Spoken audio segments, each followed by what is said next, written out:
বান্দা ভয়ঙ্কর চেহারাটা দেইকা ভয়ে বিছানায় প্রস্রাব পায়খানা করে দেয়।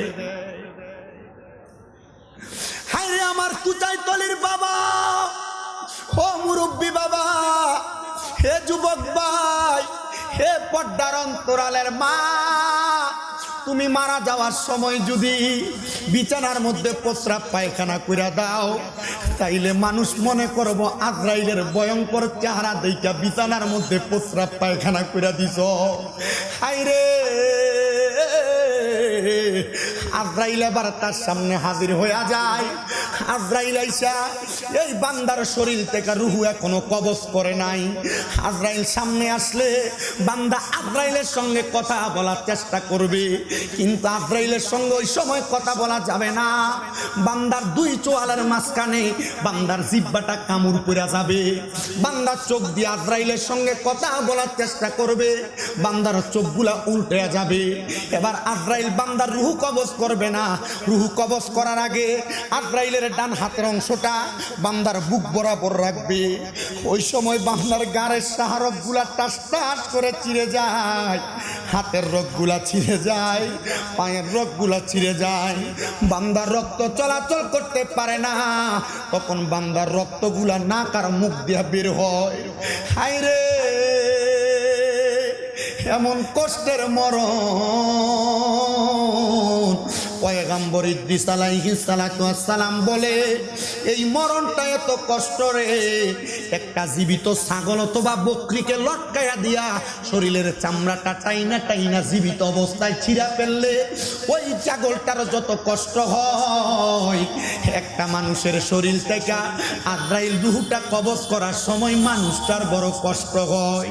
ওই মানুষের রুহুটা যখন আজরাইলে নিয়ে যায়, ওই সময় রুহু আজরাইলে ডাক দিয়া কই, আজরাইল আমার রুহু তুমি কেন এত তাড়াতাড়ি নিয়ে যাও?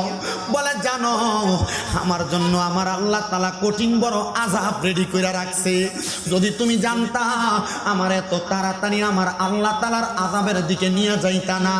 কিন্তু মুসলমান, ওই আজরাইল যখন বান্দার রুহু নিয়ে যাবে, হাদিস শরীফে দেখলাম আজরাইলের হাতের মধ্যে একটা রুমালের মতো নিয়া আজরাইল তার নাকের মধ্যে রুমাল দ্বারা ঢাকনা দিবে। প্রথম আসমান পর্যন্ত যাওয়ার সাথে সাথে আল্লাহর 19 জন ফেরেশতা প্রথম আসমানে দাঁড়ায়া দাঁড়ায়া ওই বান্দার চেহারা বরাবর থুতু নিক্ষেপ করবে।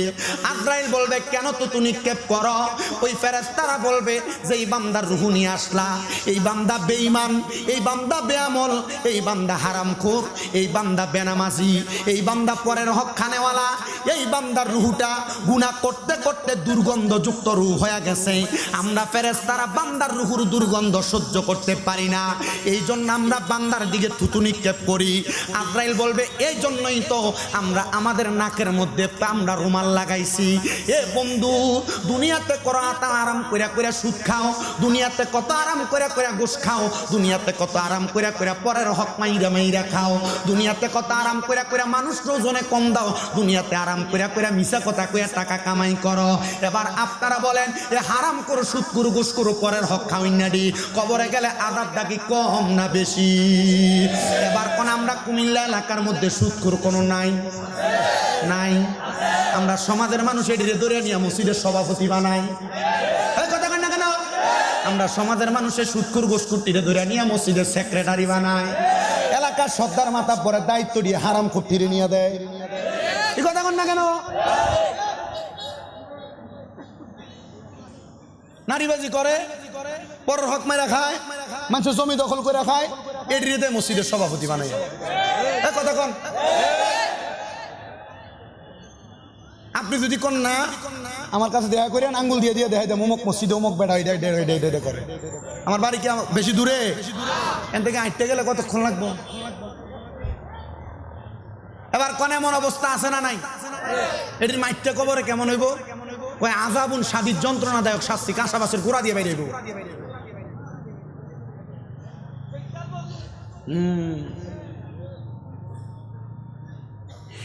এই মরণ বড় কষ্টের মরণ রে। ও না, আবার আমরা সমাজে নামাজও পরে শুধু খাই এমন কিন্তু বহুত আছে। ইমাম সাহেবের ফ্যাশন দিয়ে আল্লাহু আকবার, আল্লাহ না করুক এদিন ইমাম সাহেবের রোজুটা ভাঙ্গে গেছে, তারা যদি নিয়ে সামনে দেয়, ওই যে বিয়ের মতো সৌদি আরব থেকে যাইছে লোন বা জুব্বা ভরিন না, সামনে নিয়ে দিলে তো বেটা সেজদা চালায় বাঁকবো, কথা কয় না তো। আর এটা যদি দেখবেন সাধনে বইবে লম্বা লম্বা কথা কয়, উসাই চলি বাজার আর মেডিকেলের মুর কাছে দেশি আর বড় মাছটা দিন আইয়ে এ বেটা দেখবেন সামনে দিয়ে কিনে, কারণ হারাম তো, কথা কয় না তো। নাই নাই নাই, আল্লাহ আমরারে বোঝার তৌফিক দান করুক। কিফটামি করে আমিন, আরো জোরে কোন আমিন। এ মুসলমান, এ নবীর উম্মতের দল, এই ব্যক্তিটারে কঠিন শাস্তি দেওয়ার পর যখন আমার আল্লাহ তাআলার আসমানের দিকে নিয়ে যাওয়া হবে, ফেরেশতারা কি স্বাগতম জানাইবো না থুতু দিব? এই মরণ দিয়া লাভটা কি? এই মরণ বড় কষ্টের মরণ, এই মরণ বড় আযাবের মরণ রে, এই মরণ বড় মারাত্মক মরণ। এবার মরণটা দেওয়ার পরে বান্দার রূহ যখন উপরে নিবে, বান্দার জন্য আসমানের দরজা বন্ধ, সামনে পেছনের দরজা বন্ধ। বলে বান্দার ঠিকানা কোথায়? বান্দার ঠিকানা হইল ফি নারি জাহান্নাম খালিদিনা ফিহা, বান্দার ঠিকানা হইল জাহান্নাম। একদিন দুই দিন না, আজরাইল যখন রূহটা নিয়ে রাখবে, সর্বনিম্ন বেনামাজি হারাম খোরটারে আমার আল্লাহ তাআলা 3000 বছর আগুনে পুরাইবো। আমরা তো জানি কবরে প্রশ্ন করব, মান রাব্বুকা ওয়া মান দীনুকা ওয়া মান হাযার রাসূলুকা ওয়া মান নাবিয়ুকা। জিনা দুনিয়াতে হারাম কাম কইরা যাইবা, কবরে প্রশ্ন করবে। যারা হারাম কোর পরের হক মাইরা খামিন না, এদিকে কবরে প্রশ্ন করতো না, ডাইরেক্ট নিয়া সর্বনিম্ন 3000 বছর আগুনে জ্বালাইবো। দুনিয়া 50,000 বছর, আখেরাতের মাত্র একদিনের সমান। ও মাগো, এমন কঠিন আযাব আপনারা দিব। কেমন আযাব দিব জানো? 3000 বছর আগুনে পুরাইব। হুজুর 3000 বছর কেমনে আগুনে পুরাইব? আগুনে পুরাইলে তো 1 মিনিটে শরীর পুইরা আঙ্গার হয়ে যাবে। না না না, 1 মিনিটে শরীর পুইরা আঙ্গার হবে না। 1 মিনিটে শরীর পুইরা আঙ্গার হওয়ার পর আবার আপনারা দেখো আগের মতো বানিয়ে দিবে। জাহান্নামের আগুনের রং 3টা, 1 নাম্বার লাল, 2 নাম্বার সাদা, 3 নাম্বার কালা। কালা রঙের লাল রঙের আগুনের মধ্যে 1000 বছর জ্বালায়া আগুনের রংটা বানাইবো সাদা। ওই সাদা রঙের আগুনে 1000 বছর জ্বালায়া আগুনের রং বানাইবো কালা। কালা রঙের আগুনের মধ্যে পুরানের পরে বান্দাকে তাকাসুর নামক একটা জায়গাতে দাঁড় করানো হবে। আপনারা যদি কোনো অন্যায়ের জন্য টানা 3 ঘন্টা মারে, মারার পর যদি আপনারা কিছু বলার সুযোগ দেয়, তখন আপনি কি করবেন? আমার মাফ করে দেন, ঠিক না? কিন্তু বান্দা তখন মাফ চাইবে না, বান্দার সুযোগ দিবে। এ বান্দা বলো কি বলবা? বান্দা তখন তার মুখ দিয়ে 3 বার বলবে পানি পানি পানি বলে 3 বার চিৎকার করবে। সাহাবায়ে কেরাম ডাক দিয়া কই, নবী গো, ও বাইরে বাইরে ঘুরি, আমার কাছে আগে গেছে, এবার আমরা এলাকার মানুষ দো, এবার আমরা মাহফিল লেগে গেল টিয়াসা বেশি। আব্বা আমার কথা হইলো, আমি টাকা চাই বেশি, এটা উদ্দেশ্য না। আমি টিয়াটা বেশি করে চাইছো না, আমার দাওয়াত না দেয়। আপনারা বুঝছেন বিষয়টা? আমি টিয়াটা চাইয়ে বেশি করে যখন আমার দাওয়াতটা না দেয়। এলাকার মানুষ আমি কিছু উচিত কথা কমু, উচিত কথা কইলে পরে কবার টেডি কি দেখো, কথা তো তারও কথা কন না কেন? এটা আমি শুনছি বহু, এই শোনার কারণে আজ পর্যন্ত এই পর্যন্ত আমি এলাকার মাহফিল দেওয়ার এই জন্য রাখিনি। আপনার কি অসুবিধা হইব? কারণ আমি হিন্দি আসা যাওয়ার পথে আপনার সাথে আমার দেখা হয়, সাক্ষাৎ হয়, সবাই মোটামুটি পরিচিত, যারা দূর থেকে আসছেন পরিচিত না। আমার মাদ্রাসাগুলো এখানে আসে না, 6-6টা মাদ্রাসা আপনাদের দোয়া। এদের নূরপুর সমনিতে যেটা এখন যেটা জমজমাট ভাবে গড়ে উঠছে, নূরপুর সমনিতে তাহফিজুল কোরআন ইন্টারন্যাশনাল হিফজ মাদ্রাসা, শাহপাড়া রোডের মাথাটায়, এটাতে যে পরিমাণ পোলাপান আছে, আজকে আসরের পরে মাদ্রাসায় ঢুকলাম, ঢুকার পরে দেখি মাগরিবের, আমার মাদ্রাসায় আবার মাগরিবের 25 মিনিট 20 মিনিট আগে পোলাপান খতনে খাসে গান পড়ে, 15 মিনিট খতনে খাসে গান পড়া, তখন এই পোলাপান দেখি ছোট ছোট লেত্রা বাচ্চা দেখি কান দেয়, চোখের পানি বায়া বায়া পড়ে, ছোট ছোট বাচ্চা কান্না করে। আমি কইছি পোলাপান রে, তোমরা শুধু দোয়া করবা আল্লাহ যেন সোনার বাংলাদেশের মানুষগুলাকে ইমানের সাথে সহি সালামতে রাখে। আপনার কখনো সুযোগ পাইলে আমার মাদ্রাসায় যাই দেখে আসে, আমার মাদ্রাসার বাচ্চাদেরকে আলহামদুলিল্লাহ অন্য 8-10টা মাদ্রাসা থেকে আমি আমার পোলাপানদেরকে খুব যথেষ্ট করে মানুষ করার চেষ্টা করি। বহুত মা বাপ অবজেকশন দিয়ে, হুজুর আমার ফুটে মাদ্রাসায় পড়ে, কিন্তু ভাই তাইলে বাপরে সালাম দেনা, মারে সালাম দেনা।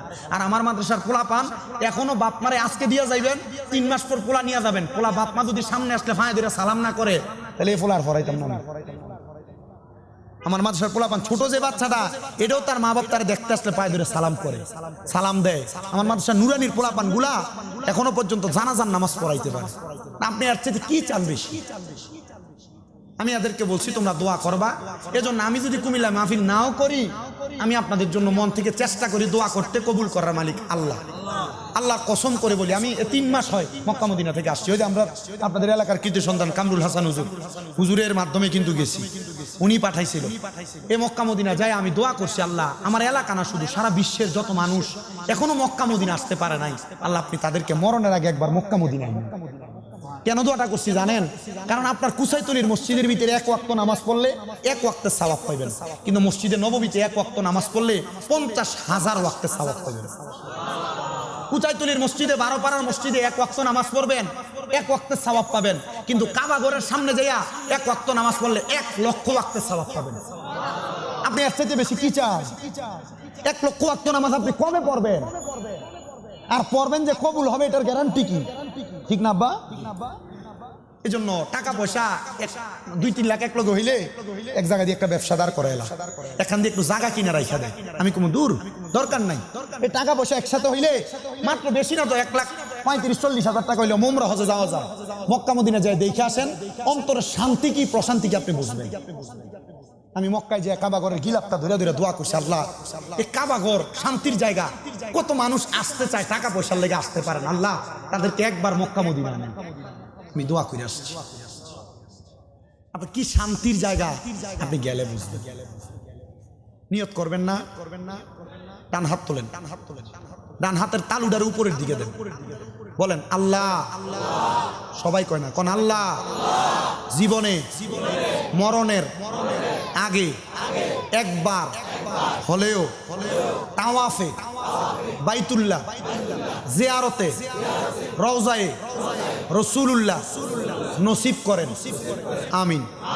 যদি আপনি যাইতে না পারেন, নিয়াতুল মুমিনিন খায়রুম মিন আমালি, মুমিনের নিয়ত তার আমলের চাইতে উত্তম।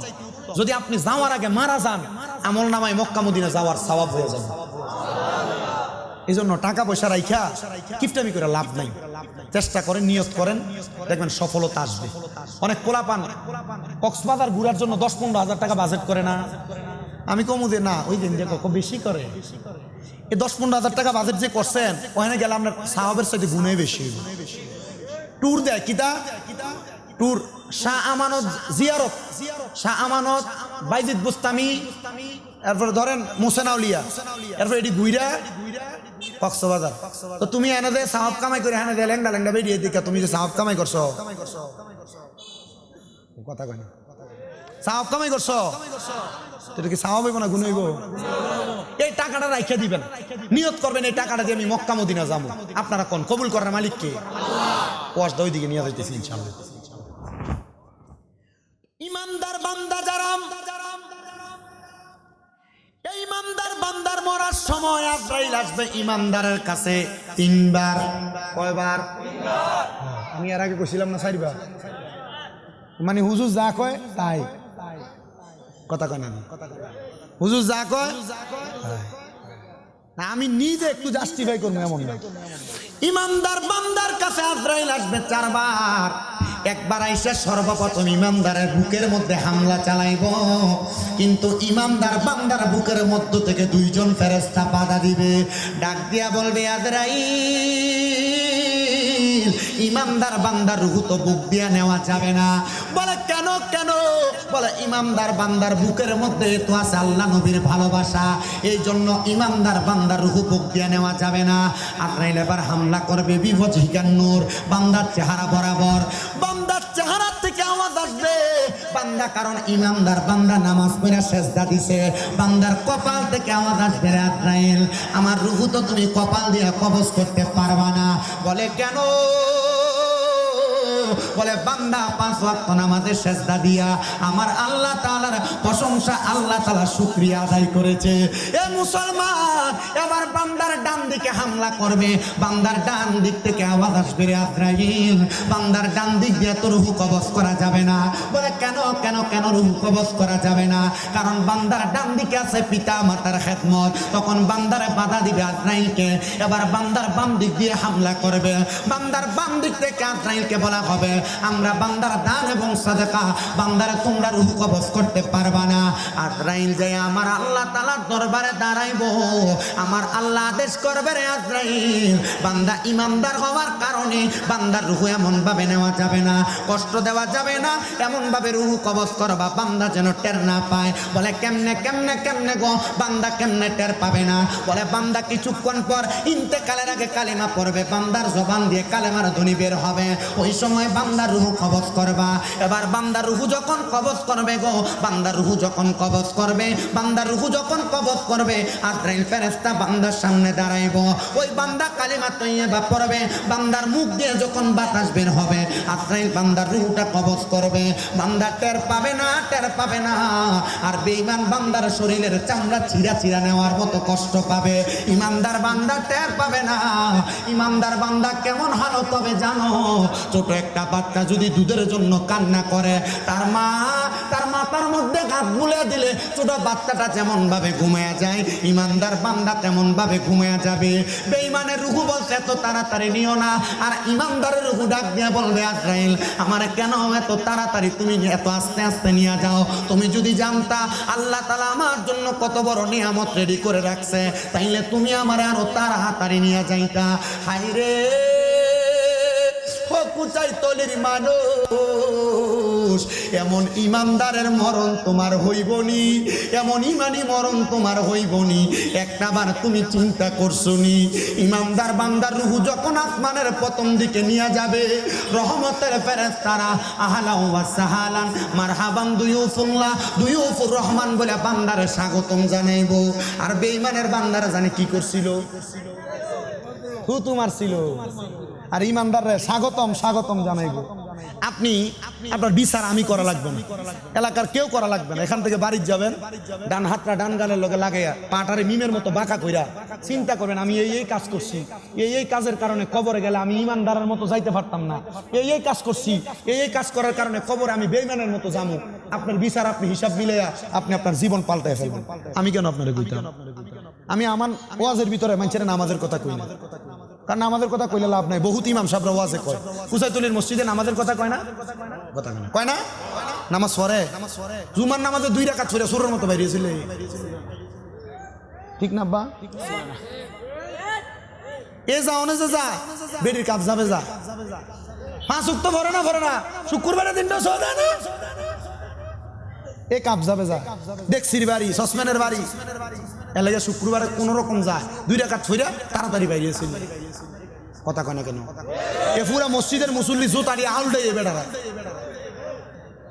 ঠিক আছে? আল্লাহ আমরারে বোঝার তৌফিক দান করে। আমরা আমিন যতই কই কাম হইতো না, কারণ আমরা এটা মোহের কথা, কলবের কথা না। আপনার কি কষ্ট দিতেছে? এই পিছন দিয়ে কদ্দুর মানুষ এটা তো ইন্ডিয়া বোঝা যায় না। আমরা আসেননি লাস্টে দিয়া এবার যারা খারে এসেছেন একটা আটটা তোলেন আছে তো মোটামুটি কয়েকজন, ঠিক আছে চলবো, বিরিয়ানি খাবেন না মানুষ হলে চলবো, ও আসন লাগবে না, বহুত ওয়াজ চলে। আল্লাহ যেন আমরারে কবুল করে, জোরে কোন আমিন, আস্তে আর মোহাব্বতে কোন আমিন। ইমানদার বান্দার রূহ নিয়ে আবার আসমানের দিকে গেলে ফেরেশতারা জানাইবো স্বাগতম স্বাগতম স্বাগতম। কিন্তু বন্ধুরে আমরা একটা মাছ ধরি, যে মাছটার নাম কুমিল্লার ভাষায় কয় বাইন মাছ। এটা হাতে ধরলে মনে হয় একবারে হাতের ভিতরে চাপ দিয়ে ধরে এখন যায়, পিছলে জায়গা। ইমানদার বান্দার রূহ আজরাইলের হাতে থাকবে না, বান্দার হাত থেকে এমন ভাবে পিছলে পিছলে যাবে। আজরাইল ডাক দিয়ে বলবে আল্লাহ বান্দার রূহ কোথায় রাখবো? স্বর্ণ এবং রূপার জান্নাতি পেয়ালার মধ্যে রাখা হবে, কিন্তু সেখানেও বান্দার রূহটা থাকবে না, বান্দার রূহটা সেখানেও থাকবে না। আল্লাহ আজরাইলের আয়াত শুনিয়ে দিবে, ওয়ালা তাকুলু লিমান ইউকতালু ফি সাবিলিল্লাহি আমওয়াত বাল আহইয়াউ ওয়ালাকিন লা তাশকুরুন। আজরাইল যারা আল্লাহর রাস্তায় চলে যায় তারা তো মরে না। আমি আল্লাহ তো ঘোষণা করেছিলাম বাল আহিয়াহুম, তারা জিন্দা। এদেরকে যারা মরা বলে, আমি আল্লাহ তাআলা এদেরকে বললাম ওয়ালাকিল্লা তাশকুরুন, এরা নির্বোধ, এরা বোকা। তার মানে বোঝা যায় যারা ইমানদার তারা মরে না, তারা জিন্দা। ঘোষণা আমার না, স্বয়ং আল্লাহ। ইমানদার বান্দারা কি মরা না জিন্দা? তাহলে ইমানদারদের কাতারে বাংলাদেশের সর্বপ্রথম যারা পড়ে তারা হইল আউলিয়া কারাম। কথা কন ঠিক কিনা? তো আউলিয়া কারাম যারা মাজার শরীফের মধ্যে আছে এরাও জিন্দা। কথা কন ঠিক কিনা? কিন্তু আমরা সমাজে বহু সুরের ঘরে সুরেরা কয়দিন আগে গেছিল না মাজার ভাঙতো? কথা কয় না কেন?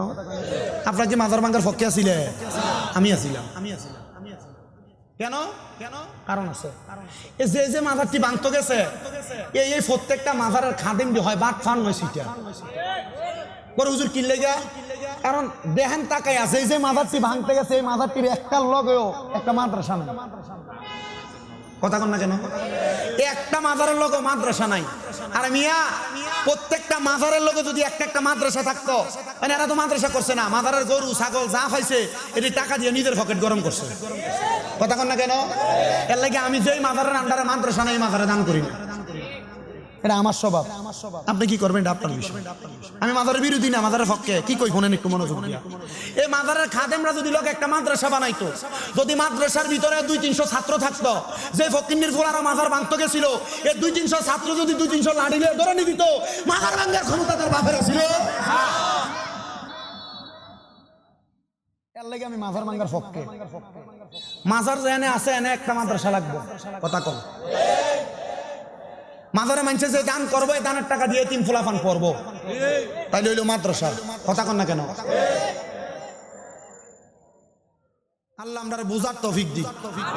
আবার যখন মাজার ভাঙে তখন আবার আমি কইছিলাম মাজার যেহেতু ভাঙে উপরে ইটটি ভাঙে কিনলে গে, মাজার যেহেতু ভাঙে মাজারে আয় না গ্লাসটা সেটি ভাঙে কিনলে গে, ফাললে মাজারটা যে ভাঙবো যে দূর পর্যন্ত বেটার মারি দেওয়া হয়েছে এর দূর পর্যন্ত ভাঙে দেওয়া বলছে। কারণ আল্লাহ তো কইছে এরা জিন্দা, তো তুমি যদি এর দূর পর্যন্ত যাই যদি দেখো জিন্দা তখন তার আর ক্ষমতা আছে মাজারটা ভাঙা? এর দূর তো ভাঙে নাই। সুরের মতো যায় রাত্রে ভাঙছে, নাহলে কোন রকম যায় হামলা করে ভাঙছে। যদি কোনো বকিন্নির ফুলারা মাজার দিয়ে ভাঙতে গেছে, এরা যদি ঘোষণা দিত আমরা কালকে গাজীপুরের মাজার ভাঙতে যাবো, কলজাটা খুলে লইতো না। কারো সুন্নি রেখে এমনি বইয়ে থাকবো? আমরা মারামারি করি না, আমরা লাড়ি লয়ে নামি না, আমরা কারোর সাথে দ্বন্দ্বে যাই না। কারণ আহলে সুন্নাত ওয়াল জামাত দ্বন্দ্ব মারামারি কাটাকাটি শিখায়। আল্লাহ আমরা বোঝার তৌফিক দিই। আমি নাচতে কইছিলাম ফোট লইছি বাবা লই যাও রংসা দনে খাবাইছিস না দমকার কাটা রংসা আনো যাও। এটি দুধ চা মজ হয়েছে, কিন্তু অনকালে দুধ চা গেলে কাম হইতো না, গলা টেপ বেশ খেয়ে নেবে। আল্লাহ আমরা বোঝার তৌফিক দান করুন, জোরে কোন আমিন। ওই ইমানদার বান্দার রূহটাকে জিন্দায় অবস্থায় ইমানদাররে দেওয়া হবে। হে কুচাইতলির মানুষ, হে আমার কুচাইতলির বাবারা, হে আমার কুমিল্লা শহরের আমার যুবক বন্ধুরা, একটু মনোযোগ দিয়া শোনো। যেহেতু আমার পর্দার সাবজেক্ট দিছে, হে মুরব্বী বাবারা, তুমি তোমার বউডারে পর্দা করায়ও, তোমার মাইয়াডারে পর্দা করায়ও, তোমার কন্যাটারে পর্দা করায়ও, তোমার মারে পর্দা করায়ও, তোমার বোনরে পর্দা করায়ও। মনে রাখো মা বোন বউরে বেপর্দা ঘুরাইয়া তুমি মরবা কবরে গেলে শান্তি পাইবা মনে করছো? না না না, মনে রাখো এরা বেপর্দা চলার কারণে আল্লাহ তোমার কবরে আযাব দিব। বলে হুজুর কেন, কিভাবে আযাব দিব? আমি আপনাদের কাছে দামেস্কের একজন বড় আল্লাহর ওলির কথা শোনায়া দেই, যিনার নাম হযরতে ফতে আলী সুবহানী রহমতুল্লাহ আলাই। এই ফতে আলী সুবহানী রহমতুল্লাহ আলাই বলে, আমি মেশকাতুল মাসাবির কিতাবুস সালাত অধ্যায়ের একটা হাদিসের উপর আমল করি। হাদিসটা কি? নবীজি বলছেন, আমি প্রত্যেক দিন ফজরের নামাজ পড়ে সূর্য উদয় হওয়ার আগ পর্যন্ত নামাজের মুসল্লা ত্যাগ করতাম না। নবীজি কেন? বলে আমি সূর্য উঠার পরে 2 রাকাত নামাজ পড়তাম। ওই নামাজের নাম সলাতুল ইশরাক। মারহাবা। ওই নামাজের নাম সলাতুল ইশরাক। হযরত ফতে আলী সুবহানী বলেন, আমি ইশরাকের নামাজের নিয়ত করব, প্রত্যেক দিন এমন ভাবে নামাজ পড়ি, কিন্তু আমি ওই দিন হঠাৎ করে আমার নামাজের মুসল্লার মধ্যে ফজরের নামাজের পরে সূর্য ওঠার অপেক্ষা করতেছিলাম। এমন টাইমে আমি আর সূর্য ওঠার অপেক্ষা করতে পারি নাই। আমার চোখটা একটু রাত্রে ঘুম থাকার কারণে লাইগা আসছে। আমি ঘুমায় গেলাম। আমি ঘুমানোর পরে হঠাৎ করে দেখতে পাইলাম আমার ঘুমের ঘরে একজন সুন্দর চেহারাওয়ালা মানুষ হাজির হয়ে গেছে। হায়রে, এই সুন্দর চেহারাওয়ালা মানুষটারে দেখতে কেমন লাগে জানুনি? আমি দেখলাম ওই মানুষটার নাভি থেকে মাথা পর্যন্ত বড় সুন্দর দেখা যায়, কিন্তু তার নাভি থেকে পায়ের তালু পর্যন্ত আগুন ধাউ দাও করে জ্বলতেছে। নাউজুবিল্লাহ পড়বেন না। ওই আল্লাহর ওলি বলেন, আমি স্বপ্ন দেখলাম একজন মানুষ জিনার নাভি থেকে পায়ের তালু পর্যন্ত আগুন, আর নাভি থেকে মাথার তালু পর্যন্ত ভালো। হযরতে ফতেহ আলী সুবহানী বলেন, আমি তারে প্রশ্ন করলাম, মেরে আল্লাহর বান্দা, তোমার কেন এমন অবস্থা, তোমার কেন এমন খারাপ অবস্থা, তুমি কি বলতে পারবা? তিনি আমার ডাক দিয়ে কয়, হুজুর, আমি দুনিয়াতে নামাজ কম করি নাই, আমি বড় বুজুর্গ ছিলাম। আমি দুনিয়াতে ইবাদত কম করি না, আমি বড় বুজুর্গ ছিলাম। কিন্তু হুজুর, পানের হুজুর গো, আমি দুনিয়াতে থাকা অবস্থায় আমার একটা কন্যা সন্তান ছিল, যার বয়স ছিল 13 বছর। আমি আমার কন্যাটারে কোরআন হাদিস মোতাবেক মানুষ করেছি। আমার কন্যাটাকে সুন্দরভাবে পড়ালেখা করাইছি। আমার মাইয়া পর্দা করত, বেপর্দা বেহায়াপনা কইরা পরপুরুষের সামনে যাইতো না। কিন্তু হুজুর, আমি যখন ইন্তেকাল করি, আমার স্ত্রীর গর্ভের মধ্যে একটা বাচ্চা ছিল, যেই বাচ্চাটার বয়স ছিল মাত্র 5 মাস।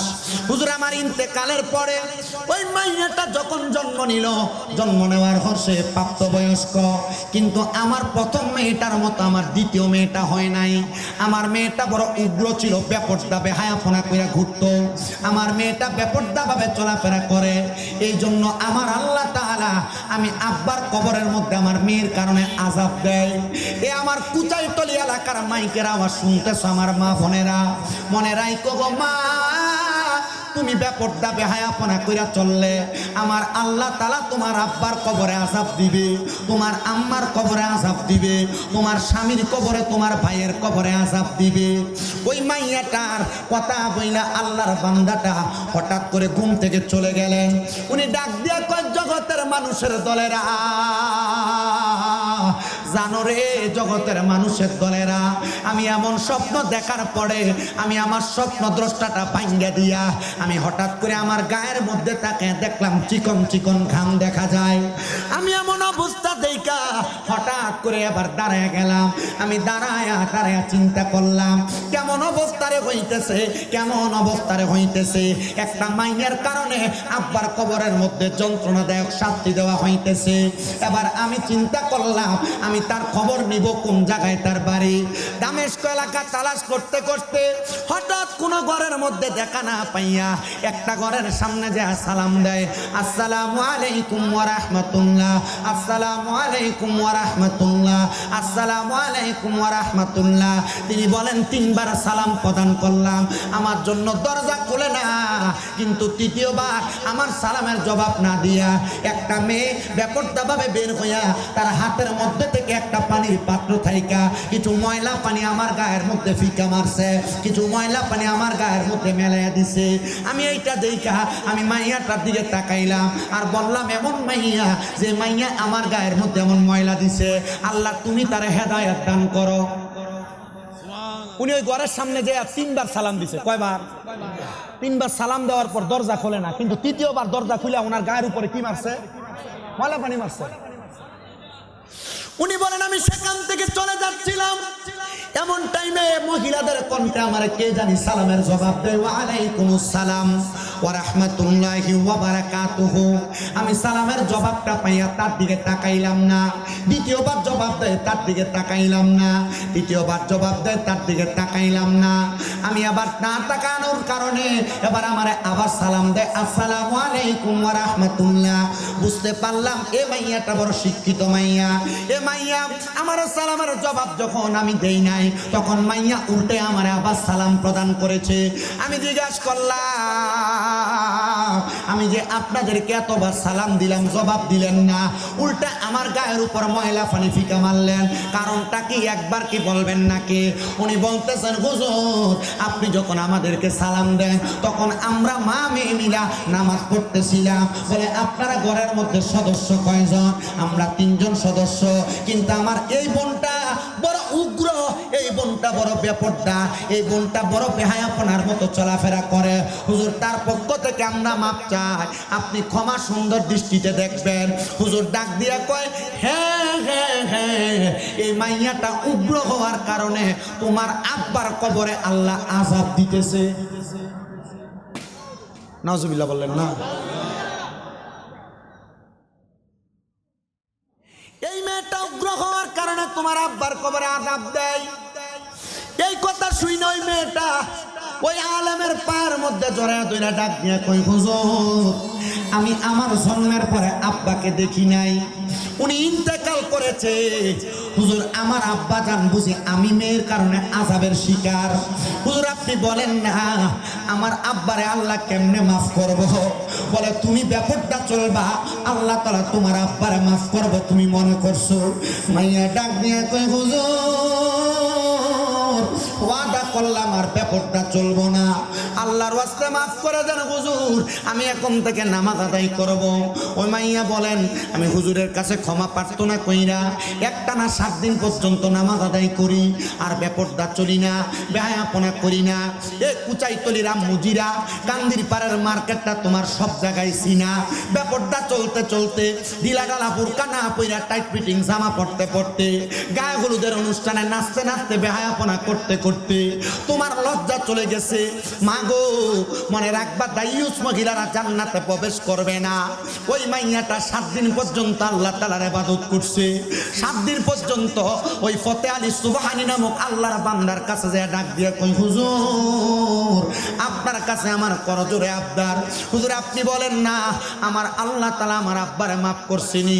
হুজুর কয়, আমি জানি না, আমি শুধু স্বপ্ন দেখছি তোমার আব্বাজান কষ্ট পাইতেছে। এখানে অনেকে আছেন মা মারা যাওয়ার পরে মারে স্বপ্ন দেখেন, বাবারে স্বপ্ন দেখেন, দাদা দাদি আত্মীয় স্বজনদের স্বপ্ন দেখেন। মনে রাখবেন আল্লামা ইবনে সিরিনের স্বপ্নের কিতাবের শুরুর দিকে লিখতেছে, স্বপ্নের মধ্যে ওই ব্যক্তি তার আত্মীয় স্বজনকে দেখে, বলে কারা কাদেরকে দেখে? স্বপ্নে তাকেই দেখানো হয় যারা স্বপ্ন দেখাইলে কবরবাসীর উপকার হবে। যখন আপনি আপনার মা, আপনার বাবা, আপনার আত্মীয় স্বজনকে স্বপ্ন দেখবেন, তখন আপনারা আল্লাহর কাছে হাত তুলে তুলে দোয়া করবেন, আল্লাহ যারা স্বপ্ন দেখলাম তুমি আল্লাহর ওয়াস্তে তুমি তারা মাফ করে দাও। ওই মাইয়াটা ডাক দিয়া কয়, হুজুর আপনি তো স্বপ্ন দেখছেন ঠিক আছে, তো এখন তো আমি আর গুনার কাম করি না, আল্লাহকে আমার আব্বা জানরে মাফ করছেনি, এটা একবার আপনি আমারে বলবেননি? মাইয়াটার কথা মোতাবেক হুজুর বলে, আমি সাথে সাথে আল্লাহ তাআলার কাছে দোয়া করলাম, আল্লাহ তার অবস্থা সম্পর্কে আমাদেরকে জানাইয়া দেন। ওই মাইয়ারে আমি বললাম, তুমি তাহাজ্জুদের নামাজ আদায় করবা, তাহাজ্জুদের নামাজ ফজর, যোহর, আসর, মাগরিব, এশা এই 5 ওয়াক্ত নামাজের পাশাপাশি ফজরের নামাজের আগে একটা সময় 2 করে 4 রাকাত, 3 4 12 রাকাত তাহাজ্জুদের নামাজ। অনেক বয়স্ক বাবার এখানে বসছেন, রাত্র 2টা 3টার সময় আপনার ঘুম ভেঙে যায়, আর ঘুম লাগে না, আমি আপনার কাছে আবদার করব, ওযু বানাইয়া আপনার ঘরের একটা কর্নারের মধ্যে নামাজের মুসল্লাটা বিছায়া তাহাজ্জুদের নামাজ পড়বেন। এই তাহাজ্জুদের নামাজ রিজিকের ব্যবস্থা করে, এই তাহাজ্জুদের নামাজ বিপদ থেকে উদ্ধার করে, কঠিন রোগ থেকে ক্ষমা প্রার্থনা করে। হাইরে মুসলমান, ও আমার কুচাইতলির বাবারা, জ্ঞানী গুণী মুসলমানেরা, একটু অন্তরের কানটা লাগে শুনেন। মাইয়াটা এই কথাটা বলার সাথে সাথে বাড়িতে যাইয়া তাহাজ্জুদের নামাজ পড়ে।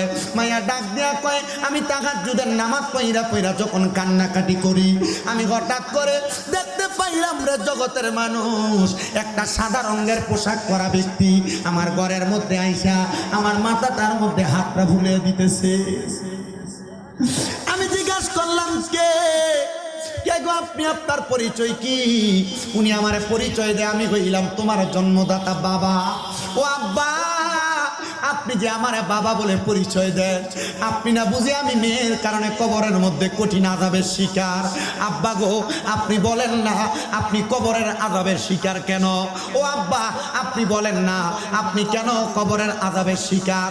আব্বা ডাক দিয়া কয়, এ মাইয়া, তুমি যেই দিন তওবা করেছো আল্লাহ তাআলা তোমার তওবার কারণে আমি আব্বারে মাফ করে দিছে। মনে রাখবেন, একটা মাইয়া মানে একটা জান্নাত, দুইটা মাইয়া দুইটা জান্নাত, তিনটা মাইয়া মানে আল্লাহর নবীর সাথে জান্নাত। তবে মাইয়াটারে পর্দা করানো লাগবে। আপনার মাইয়া বেপর্দা ভাবে চুল ছেড়ে দিয়া রাস্তায় রাস্তায় ঘুরে আর আপনি জান্নাতের আশা করবেন? জি না, জান্নাতে তো মামুর বাড়ির কলার মতো না। মনে রাখবেন, একটা মেয়ের কারণে আল্লাহ তাআলা 4 প্রকারের পুরুষ মানুষকে দুজকের আগুনে ফুরাইব। বলে হুজুর, তারা কারা? আমার নবী বলতেছে, 1 নাম্বার, কোন বাবা মেয়ে জন্ম দেওয়ার পর মেয়ের যদি পর্দা না করায় তাইলে ওই বাবা এবং মেয়েকে একসাথে দুজকে দেওয়া হবে। কোনো ভাই যদি তার বোনকে পর্দা না করায় তাহলে ওই ভাইকে তার বোনের কারণে জাহান্নামে দেওয়া হবে। ও বন্ধু, কোনো স্বামী যদি তার স্ত্রীর পর্দা না করায় তাইলে ওই স্বামীকে স্ত্রীর কারণে বেপর্দা থাকার কারণে স্বামীকে দুজকে দেওয়া হবে। কোনো সন্তান যদি তার মাকে পর্দা না করায় তাহলে ওই সন্তানের মা সন্তান একসাথে দুজকে থাকবে। আর আমরা বেড়ারা নারীদেরকে পর্দা করাইবো দূরের কথা, এদের বউরে মোটর সাইকেলের পেছনে নিয়ে পাতলা পাতলা জামা কাপড় পরে রাস্তায় রাস্তায় ঘুরায় আর এদের বউদেরকে অবাধভাবে চলাফেরা করতে দেয়। মনে রাখবা মুসলমান, এটার কারণে তুমিও জাহান্নামে যাইবা, তোমার স্ত্রীকেও জাহান্নামে পাঠাইবা। আমরা সমাজ মনে করে আমার স্ত্রী অবাধভাবে চললে কি হইল, স্ত্রীটা সুন্দর করে জামাইয়ের ছোট বাইরে মানে দেবরে ভাত বেড়া দেয়। কিন্তু আমার নবী ডাক দিয়ে একটা দেবর হইল তার ভাবির জন্য কাল সাপের মতো মৃত্যু সমতুল্য। আর আমরা সমাজ এটারে বুঝাইছে ছোট ভাইয়ের মতো। জি না, ছোট ভাই বলতে কোনো কথা নাই। যদি কোনো দেবর ভাবির সামনে যায়, ভাবি দেবরের সামনে যায়, এটার কারণে তাদের আমল নামায় কবিরা গুনাহ হবে। বেপর্দা থাকার কারণে আল্লাহ তাআলা তাদেরকে শাস্তি দিবে। আর আমরা বেরিয়ে দেবর তো দূরের কথা, কুসাইতলির দোকানে আসলে পুরো দোকানের এলাকার মানুষ তারা চিনে। রাস্তা দিয়ে যাওয়ার সময় কয়, ভাবি বালা আছেন? বেরিয়ে উপর দিয়ে দেখলে চিনা যায়। মনে কইরো না গো মা, এটার কারণে মানুষ তোমার চিনে, বলো ভালো কয়। এটার কারণে তুমি মহিলা জাহান্নামের অতল গহ্বরে পুরা লাগবে। আল্লাহ কয়, ওয়াকরানা ফি বুয়ুতিকুন্না ওয়ালা তাবাররাজনা তাবাররুজাল জাহিলিয়াতিল উলা। এই জগতের মানুষ, তোমরা তোমাদের নারীদেরকে জাহিলিয়া যুগের মহিলাদের মতো বের হতে দিবা না। আপনার মাইয়াটা বেপর্দা ঘুরে বিদায় রাস্তার মধ্যে পোলাপান আপনার মাইয়ার প্রিজিং করে, আপনার মাইয়া শরীরটারে প্রদর্শন করে করে রাস্তায় ঘুরে বিদায় রাস্তার পোলাপান আপনার মাইয়ারে ডিস্টার্ব করে। আর আপনি এটার লাগা এলাকার পোলাপান নিয়ে ওই ফোলারে ফিরতে চান। এটা না কইরা আগে আপনি আপনার মাইয়া হামালেন, তারপরে আপনি পোলাপানের বিচার করেন। কথা কোন ঠিক কিনা? মানুষ কম আছে, তো কাম দুইটা বক আমরা যখন ক্যাম দিমু তখন বলে দিব আপনার কারণে রাস্তায় চলাচল করতে অসুবিধা। আমরা কষ্ট করে, আমার ভাইজান মাহফিলের সভাপতি না, মাহফিলের সভাপতি সাহেব, উনি বলছে না আমার বুঝে আসে না কোন দিয়ে আপনারা দাঁড়াইবেন। আপনারা কষ্ট করে যদি পারেন মাহফিলের পিছন দিয়া আর প্যান্ডেলটার এই যে সাইডে দিয়ে জায়গা একটু সিরিয়াল সিরিয়াল করে দাঁড়াবেন। কারণ বুঝছি আমি আর ওয়াজ আর বেশি করতাম না, যদ্দূর করছি আলহামদুলিল্লাহ, এর দূরের উপরে আমল করি। এরপরে নসিবে থাকলে কোনো সময় শোনামো, আল্লাহ আমরা কবুল করুন, আমিন কোন। তাহলে পর্দা দরকার, বুঝি না। যদি আপনি আপনার বউরে পর্দা না করেন, এটার কারণে কবরে ফিটা কি আপনার বউ খাবেন আপনি খাবেন? আপনার জিয়ের আপনি পর্দা না করেন, এটার ফিটা কি আপনি খাবেন না আপনি জি খাইব? বাবজি দোনোটা খাইব। আপনি আপনার বইনেরে যদি পর্দা না করান, এটার ফিটা দোনোজনে মিলা খাইবেন। আপনি আপনার মারে যদি পর্দা না করান, এটার ফিডও কবরে গেলে আপনারা দোনোজন মিলেই খাবেন। আল্লাহ আপনার বোঝার তৌফিক দিন। জোরে কন্যা আমিন। যদ্দূর করছি আলহামদুলিল্লাহ। আল্লাহ তাআলা আমরা কবুল করুক। ইয়া নবী